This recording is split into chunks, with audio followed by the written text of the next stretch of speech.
What's going on today, guys? Welcome back to DC Unplugged, and in this episode I'm going to show you how this fixed the problem on my suspension from looking like this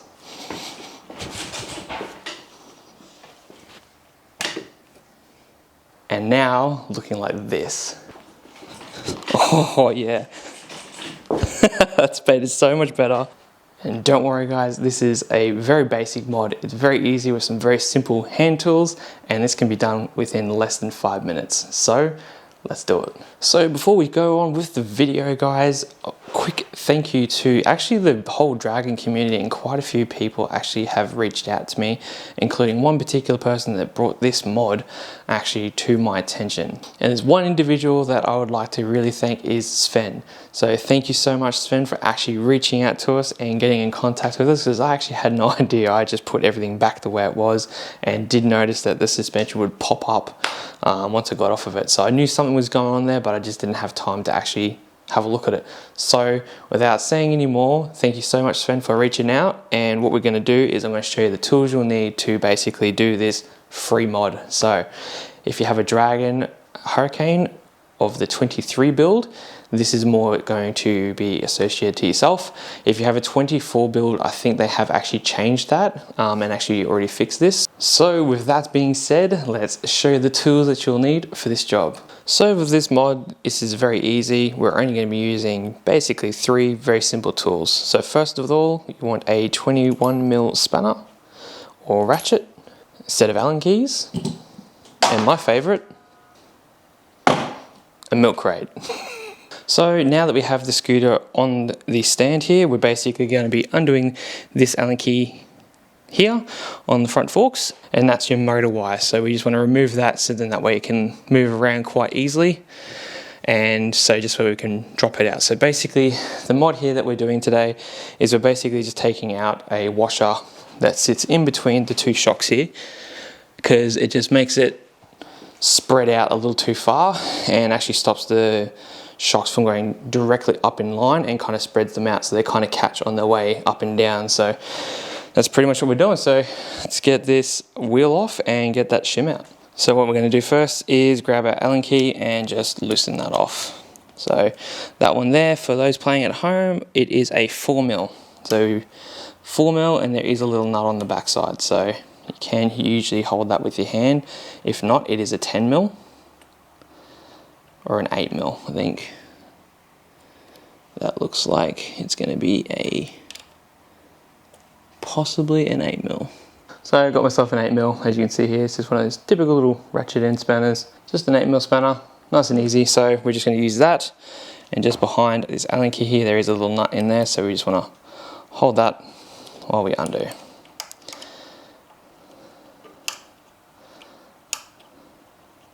We just put these here, keeping these aside. So cool thing is, like, the reason why you need that 8mm is basically because of that there. It is a nylon washer, so the nylon actually does catch on the threads, so which makes it kind of difficult for when you're trying to undo it, and it just gets a little difficult. So now that's out of the way, our motor wire is now quite free. You can cut this cable tie to give you a bit more if need be, but we are just dropping this out to get and / remove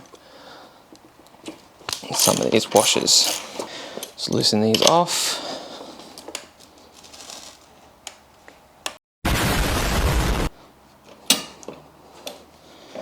Alright, so we have one thin washer here and a thick one as well. So what I might do is I might actually leave out the thin one, because I don't think we need too much, and I'll just leave the thick one in there. And same with the other side. So the other side also has a thin one. And I'll leave the thick ones on there, and we'll see how that goes.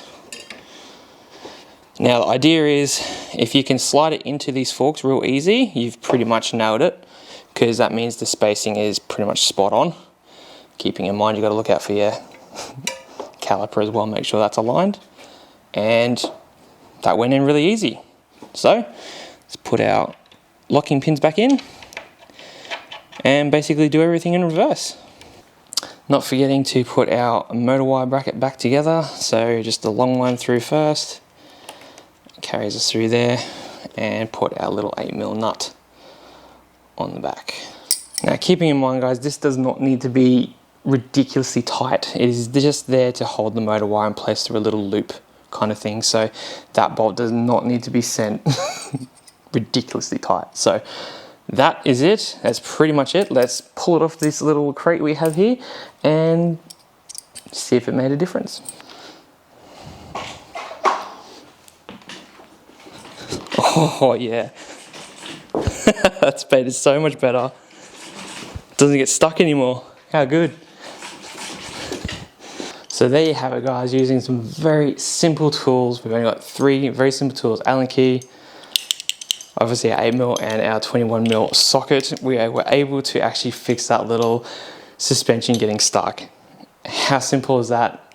If that's helped you guys out, please go up there, or wherever it is, I think it's over that way. Go up there, hit the like, or likes down there, the like and subscribe button, guys, if this has helped you guys out, and if you need any other help in the future with obviously these kind of things and e-scooters in general, we can all learn and help each other together. Obviously, you don't have to have a Dragon. I'm pretty free with all different types of makes and models. So, but yeah, that was really cool. That was a really easy fix. And again, Savan, thank you so much again, my man, for reaching out to us to actually be able to actually get the knowledge to actually know that that was the issue, and it was a pretty easy fix. So we've done that in 5 minutes, if that. If you're just snapping into it, unlike myself, I've got to worry about cameras and angles and stuff, but literally done in 5 minutes, and it is basically fixed, and it feels amazing. I haven't even ridden it yet. Just by moving it on the carpet like before, you could feel the difference is night and day. So if you do have a Hurricane, just jump down to the front and just check if you've got that tiny thin little washer that's in there. You just want to remove that on both sides, and once you've done that, you are good to go. It feels way better. I didn't think that would make such a big difference, but it definitely did, and it's definitely worth the 5 minutes. So hope you all enjoyed, and I'll see you all in the next one. Cheers.